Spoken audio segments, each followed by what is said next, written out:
میں کئی سالوں بعد وطن واپس آیا تو اولاد مجھ سے سیدھے منہ بات ہی نہیں کرتی تھی، اور بیوی کا رویہ بھی میرے ساتھ ٹھیک نہیں تھا۔ میں اپنے بچپن کے دوست سے مل کے رونے لگا۔ بمشکل 20 دن ہی گھر میں ٹھہر سکا اور آنسو بہاتا ہوا واپس پردیس چلا گیا۔ میرے بیٹے بہت خوش ہو گئے کہ ابا کے پیسوں پر پھر عیاشی کریں گے۔ میرے دوست کو اس بات کا بہت غم تھا۔ میرے دوست نے میرا صدقہ دیا اور چاولوں کی 30 دیگیں پکوائیں تاکہ میں خیریت سے پردیس پہنچ جاؤں۔ میرے دوست نے میرے بیٹوں کو بھی چاول کھانے پہ اپنے گھر بلایا، لیکن دوست نے ایسا انوکھا کام کیا کہ مجھے سمجھ نہیں آ رہا تھا کہ میری بیوی مجھ سے دور کیوں ہو رہی تھی، وہ مجھے واپس بھیجنے کی جلدی میں کیوں تھی، میرے بچے وہ مجھ سے اتنے بدگمان کیوں تھے کہ مجھے واپس بھیجنا چاہتے تھے۔ دل میں وسوسے آنے لگے، لیکن پھر میں نے خود کو سمجھایا کہ شاید میں ہی شک کر رہا تھا۔ مگر اگلے دن ایک واقعہ نے میرا شک اور گہرا کر دیا۔ اگلے دن میں اپنے بیوی بچوں کو لے کر اپنے دوست کے گھر چلا گیا۔ اس دوران میری نظر دور سے آتے اس آدمی پہ پڑی۔ اس وقت تو میں نے دھیان نہ دیا، مگر اگلے لمحے جب میرے بچوں نے اچانک اسے دیکھتے ہی خوشی سے شور مچانا شروع کیا تو میں ٹھٹک گیا۔ میرے بچوں کی آنکھوں میں ایسی خوشی تھی جیسے وہ کسی بہت اپنے کو دیکھ کے خوش ہو گئے تھے۔ میں حیران کھڑا تھا، میرے ذہن میں کئی سوال گونجنے لگے۔ یہ کون ہے؟ میرے بچوں کو اس سے اتنی خوشی کیوں؟ سب سے زیادہ حیرانی مجھے اس بات پہ تھی کہ میرے بچے کبھی مجھے دیکھ کے تو اتنے خوش ہوئے نہیں تھے، تو پھر وہ کون تھا آخر؟ وہ شخص بھی مسکراتے ہوئے بچوں کے گلے لگ گیا، پھر اس نے مجھے دیکھا اور جیسے کسی خوف سے پیچھے ہٹ گیا۔ میں نے چونک کے اپنی بیوی کی طرف دیکھا جو ذرا دور تھی۔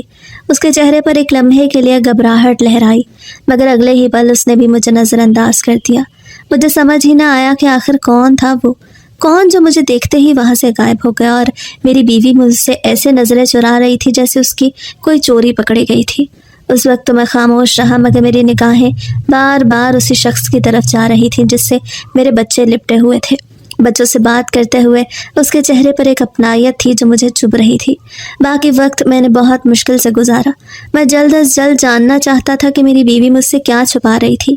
آخر جب فارغ ہو کے گھر آئے تو میں نے اپنی بیوی سے وہ سوال پوچھ ہی لیا جو مجھے پریشان کر رہا تھا، اور پھر اس کی بات سن میرے اوزان خطا ہو گئے۔ میرا نام شہریار ہے اور میرا تعلق کراچی سے ہے، جہاں میں اپنی ماں اور ایک چھوٹی بہن سہرش کے ساتھ رہتا تھا۔ میرے ابا کا انتقال ہمارے بچپن میں ہی ہو گیا تھا۔ میرے ابا ایک سرکاری ملازم تھے، اس لیے ان کی پینشن سے اماں نے بہت مشکل سے گھر کے اخراجات پورے کیے تھے۔ جب ہم دونوں بہن بھائی اسکول جانے لگے تب ہمارے اخراجات بھی بڑھ گئے اور ابا کی پینشن سے ہمارا گزارا بہت مشکل ہو گیا۔ مجھے بھی ہمیشہ سے اماں کی محنت اور قربانیوں کا احساس رہا تھا، کیونکہ میں جانتا تھا کہ اماں جوانی میں ہی بیوہ ہو گئی تھی، اس لیے میں چاہتا تھا کہ میں بھی محنت مزدوری کر کے اماں کا ہاتھ بٹا سکتا، مگر اس وقت میں بہت چھوٹا تھا، اس لیے اماں نے خود ہی کوئی کام ڈھونڈنا شروع کر دیا۔ مگر اس مہنگائی کے دور میں اماں کو کوئی کام مل ہی نہیں رہا تھا، اور ابا کی پینشن سے ہمارا گزارا بھی نہیں ہو رہا تھا۔ ان کی پینشن کے چند پیسوں سے ہمیں صرف کچھ ہی دنوں کی روٹی نصیب ہو پاتی۔ اس کے علاوہ گھر کے مختلف اخراجات تھے جن کے لیے اماں ہر وقت پریشان رہتی۔ میں نے اکثر ماں کو چھپ کے روتے ہوئے بھی دیکھا۔ اگر میرا بس چلتا تو میں ساری دنیا کی دولت لا کے ماں کے قدموں میں ڈھیر کر دیتا، کیونکہ مجھے ماں کی آنکھوں میں آنسو بالکل بھی اچھے نہ لگتے تھے۔ تب ماں نے گھر کے پاس ہی کچھ امیر لوگوں کے گھروں میں کام شروع کر دیا، کیونکہ نہ تو ماں پڑھی لکھی تھی اور نہ ہی ان کو کوئی اور کام مل رہا تھا۔ اس لیے ماں نے مجبوری میں وہ صفائی ستھرائی کا کام ہی شروع کر دیا، جس کے عوض ان کو چند پیسے مل جایا کرتے۔ میٹرک کرنے کے بعد ایک ورک شاپ پہ کام کرنے کے ساتھ ساتھ میں انٹرمیڈیٹ کے امتحان کی تیاری کرنے لگا۔ میری کوشش تھی کہ میں جلد از جلد کوئی ڈگری حاصل کر کے اچھی نوکری شروع کر دیتا، کیونکہ ماں کو حالت نے جلد ہی بوڑھا کر دیا تھا، اور مجھ سے یہ بات بھی بالکل برداشت نہیں ہوتی تھی کہ وہ دوسرے لوگوں کے گھروں میں جا کے ان کے طرح طرح کے کام کرتی اور ساتھ میں ان کی طنز بھری باتیں بھی سنتی۔ مگر شاید قسمت کو کچھ اور ہی منظور تھا۔ ماں بہت بیمار رہنے لگی، تب میں نے ماں کو سختی سے منع کر دیا کہ وہ کسی کے گھر میں کوئی کام نہیں کریں گی بلکہ آرام کریں گی۔ ماں نے مجھے بہت پیار سے ٹال دیا کہ اگر وہ گھر بیٹھ جائیں گی تو گھر کا گزارا کیسے ہوگا، مگر میں نے بھی قسم کھا لی کہ ماں کو مزید کسی مصیبت میں نہیں ڈالوں گا، بلکہ خود ہی کوئی اچھی نوکری ڈھونڈ لوں گا تاکہ ماں کو مشقت بھرے کام نہ کرنا پڑے۔ میری کوشش تو یہ تھی کہ میں ماسٹرز کی ڈگری مکمل کر کے پھر ہی کسی نوکری کے لیے خوار ہوتا، مگر اس وقت گھر کے جیسے حالات ہو گئے تھے، ان حالات میں میرا پڑھائی جاری رکھنا بہت مشکل ہو گیا۔ اس لیے میں نے انٹرمیڈیٹ کے بعد پڑھائی کو خیر بات کہہ دیا، کیونکہ میں ورک شاپ سے جتنے پیسے کما کے لاتا ان پیسوں سے گھر کا خرچہ بہت مشکل سے پورا ہوتا تھا۔ اس لیے میں نے ورک شاپ کے علاوہ ایک اور جگہ سیلز مین کی نوکری کر لی، جہاں سے مجھے مہینے کے مزید پیسے ملنے لگے۔ تب مجھے کسی نے مشورہ دیا کہ اگر میں پاکستان سے باہر چلا جاتا تو مجھے ضرور کوئی اچھا کام مل سکتا تھا، اور بس اس دن کے بعد سے میں نے پیسے جمع کرنے شروع کر دیے تاکہ کسی طرح پاکستان سے باہر جا سکتا۔ میں نے اپنی موٹر سائیکل بھی بیچ دی جو ابا کے زمانے کی تھی۔ اس کے بدلے مجھے بہت سارے تو نہیں، لیکن اتنے پیسے تو مل ہی گئے کہ میں اپنے ضروری کاغذات بنوا سکتا تھا۔ ساتھ ہی میں نے اپنے ایک دوست سے کچھ ادھار لیا جو میرا بچپن کا دوست تھا اور میرے گھر کے حالات سے بھی اچھی طرح واقف تھا۔ بہت جلد میرے پاس اتنے پیسے اکٹھے ہو گئے کہ میں کینیڈا کا ویزا حاصل کرنے میں کامیاب ہو گیا۔ وہ دن میرے لیے بہت زیادہ خوشی لے کے آیا۔ میرے ہاتھ میں کینیڈا کا ویزا تو تھا، لیکن میرے سامنے ایک اور مشکل تھی۔ ماں مجھے خود سے دور بھیجنے کے لیے بالکل بھی تیار نہیں تھی، مگر اس کے سوا اور کوئی چارہ بھی تو نہیں تھا۔ تو ماں نے دل پہ پتھر رکھ کے مجھے کینیڈا کے لیے روانہ کر دیا۔ میں نے ماں کو سختی سے منع کیا تھا کہ میرے جانے کے بعد وہ کوئی کام نہیں کریں گی۔ ڈاکٹر نے ان کو مکمل آرام کرنے کے لیے کہا تھا، کیونکہ ان کو ٹی بی تھی، اور ڈاکٹر نے کہا تھا کہ اگر ماں آرام کریں گی اور اپنی دوائیاں وقت پہ لے گی تو ان کا مرض ٹھیک ہو سکتا تھا۔ میں نے چھوٹی بہن کو بھی سختی سے تاکید کی کہ وہ اماں کا خیال رکھے۔ میری بہن بھی سمجھدار تھی، اس لیے مجھے اس کو کچھ زیادہ سمجھانا نہیں پڑا تھا۔ کینیڈا جا کے تو جیسے میری قسمت ہی کھل گئی۔ مجھے بہت جلد ایک اچھی کمپنی میں نوکری مل گئی اور میں وہاں پہ کام کر کے مہینے کے اتنے پیسے کمانے لگا جتنے پاکستان میں رہ کے 3 مہینوں میں بھی نہیں کما سکتا تھا۔ قسمت مجھ پہ مہربان ہونے لگی، مگر میں چاہتا تھا کہ ماں اور چھوٹی بہن کو غریبی کی زندگی سے نکال کے خوشحالی کی زندگی دوں۔ اس لیے میں نے کمپنی کی نوکری کے علاوہ ایک پارٹ ٹائم جاب بھی شروع کر دی۔ مجھے ایسا لگتا جیسے میں دنیا کا سب سے خوش قسمت لڑکا تھا، کیونکہ میں جس بھی کام میں ہاتھ ڈالتا کامیاب ہی ہوتا، اور مہینے کی تنخواہ کے علاوہ مجھے بونس بھی مل جاتا۔ تب میرے گھر کے حالات تو مہینوں میں بدلنے لگے۔ میں نے اپنے دوست احتشام کا قرض بھی اتار دیا اور پھر اپنے گھر کی ذمہ داری بھی اسے سونپ دی، کیونکہ میرے پیچھے گھر والوں کو کسی مرد کی ضرورت تو تھی ہی۔ احتشام تھا بھی میرے محلے کا اور میرا بچپن کا دوست، اس لیے مجھے اس پر پورا بھروسہ تھا۔ اماں کو بھی میری اور احتشام کی دوستی کی گہرائی کا اندازہ تھا، اس لیے انہوں نے کبھی احتشام کو کسی معاملے سے باہر نہیں سمجھا تھا، بلکہ اسے تو میرے گھر آنے میں بھی کوئی روک ٹوک نہیں تھی۔ ایک طرح سے وہ ہمارے گھر کا ہی ایک فرد تھا۔ میں نے ماں کی ٹی بی کا علاج بھی کرا لیا اور وہ تندرست ہونے لگی۔ خود کو تو میں اپنی تعلیم ادھوری چھوڑ بیٹھا تھا، لیکن میں چاہتا تھا کہ میری بہن اچھی تعلیم حاصل کر لیتی تاکہ اس کی شادی اچھے گھر میں ہو جاتی۔ میں نے اپنی آنکھوں میں ماں اور سہرش کے لیے ڈھیروں خواب سجا لیے، مگر میں یہ نہیں جانتا تھا کہ جو قسمت مجھ پہ اتنی مہربان تھی اس کی کایا پلٹنے والی تھی۔ جب میں 5 سال کے بعد گھر واپس آیا تو میرے گھر کا تو نقشہ ہی بدلا ہوا تھا۔ ماں اور سہرش نے گھر کو پورا آسائش بنا دیا تھا، اور اس گھر کو دیکھ کے میری آنکھوں میں خوشی کے آنسو آ گئے۔ میری محنت رنگ لانے لگی اور ہمارے حالات پوری طرح سے بدل گئے۔ مجھے سب سے زیادہ خوشی اماں کی زبان سے احتشام کی تعریف سن کے ہوئی تھی، جس نے میری غیر موجودگی میں ایک بیٹے کا فرض ادا کیا، مگر میں اماں کی قربانیوں کا صلہ ابھی تک ان کو دے نہیں سکا تھا۔ اماں نے میرے اور سہرش کے لیے اس قدر محنت کی تھی کہ ان کے ہاتھوں میں چھالے پڑ جاتے تھے، مگر انہوں نے کبھی بھی اپنی ذمہ داری سے منہ نہیں موڑا تھا۔ اگر وہ لوگوں کے گھروں میں کام نہ کرتی اور مجھے پڑھاتی لکھاتی نہ، تو میں بھلا اس قابل کیسے ہو سکتا تھا کہ گھر کے حالات بدل سکتا۔ میں اس وقت جس بھی مقام پہ تھا وہ سب کچھ صرف اور صرف اماں کی وجہ سے ہی تو تھا۔ جب میں چھٹی پہ پاکستان آیا تو اماں نے میرے لیے صبور کو ڈھونڈ رکھا تھا، اور اماں چاہتی تھی کہ جب میں واپس آؤں تو وہ میری اور صبور کی شادی کر دیتی۔ وہ ایک خوبصورت لڑکی تھی۔ مجھے بھی ماں کی پسند پہ کوئی اعتراض نہیں تھا، اس کا تعلق بھی ہمارے جیسے ہی گھر سے تھا۔ اس کی ماں بھی میری اماں کے ساتھ کافی عرصے تک کچھ گھروں میں صفائی ستھرائی کا کام کرتی رہی، اور اس دوران ان کی بہت دوستی بھی ہو گئی۔ مجھے اس بات سے کوئی غرض نہیں تھی کہ میرے ہونے والی بیوی کا تعلق کس خاندان سے تھا۔ مجھے تو بس اس بات پہ یقین تھا کہ اماں نے میرے لیے بہترین لڑکی کا ہی انتخاب کیا تھا۔ ویسے بھی وہ بے انتہا خوبصورت تھی، ویسے تو میں بھی خوبصورتی میں کسی سے کم نہیں تھا، اور گھر کے حالات تو ویسے بھی بدل ہی گئے تھے۔ شادی کی تاریخ طے ہونے کے بعد گھر میں ایک عجیب سی گہما گہمی تھی۔